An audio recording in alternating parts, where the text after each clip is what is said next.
O'zbekistonning o'zida hech narsani xohlatib qo'ymay, ingliz tilini ham yo rus tilini ham o'rganmay, chetga chiqsam, Yaponiyaga qayergadir borsam, xohlatib o'qib, zo'r bo'lib qaytib kelaman deb o'ylab yuradigan aka-ukalarimizga, akalarimizga ikki og'iz sizlar agar Yaponiyaga o'qishga kelsanglar, yapon tilini yoki ingliz tilini o'rganmasdan nima bo'lishi haqida ozgina preview qilib beraman.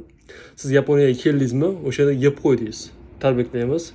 Chunki shu paytgacha Yaponiyaga jo'natadigan men normalni o'quv markazida ko'rmadim yoki agentlikda. Siz bu yoqqa keldingizmi, o'shalar uje sizni og'zingizga, qulog'ingizga shu mana 10 ta barmog'ini ham, shu oyog'ini ham tiqib olgan bo'ladi. Normalni pulga tushirib, qulog'ingizni to'ldirib, aldab jo'natib yuborgan bo'ladi. Keyin uje yedingiz. Endi keyin o'qiyman deb o'ylaysiz, uje xuddi Yaponiyada, O'zbekistonda zo'r qilib o'qib qo'ygandek. Vaqtingiz bor edi-ku, yo'da ota-onangiz uyida yashardingiz, ovqatingiz, boshpanangiz bor edi. Yo'da o'qimagan, bu yoqda kelib turib xonatib qo'yaman deb o'ylaysiz, chuchvarani xom sanabsiz, buni yeyapsiz. Sizni ota-onangiz ham xuddi Yaponiyaga kelib yashab ketgandek qarz olib qo'ygan yoki kontraktingizni to'lab qo'ygan, ular sizdan kutyapti, qo'lingizga prisos berib yuborgan. Endi oyiga kamida $3000, $5000 sizdan pul kutishyapti ular da, hammada shunaqa. Bu yoqqa kelib turib, xuddi yapon tilini yorib oladiganda ish qidirishni boshlaysiz. Ish ham qanaqa ishlar?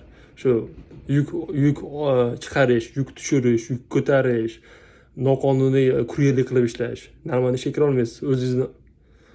O'zingizdan oldingi o'zbeklar o'sha tiqilgan joyga tiqib ketgan, hech kim olmaydi. Narsa ham, telefon ham, biror narsa ham bo'lib turishga ola olmaysiz. Chunki u ham o'zbekimiz, ko'timiz qichiydi.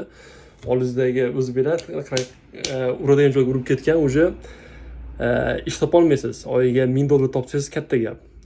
Pul chiqarmasangiz uyingizdagilar naqa qiladi, nima pul chiqarmayapsan, nima bo'qib yuribsan deb so'raydi. Mana shu yerda kiradigan joyingizga kirdingiz. Ishlaysiz, kam pul topasiz. Ishlaganingiz uchun o'qishga vaqtingiz bo'lmaydi, asabingiz chidamaydi.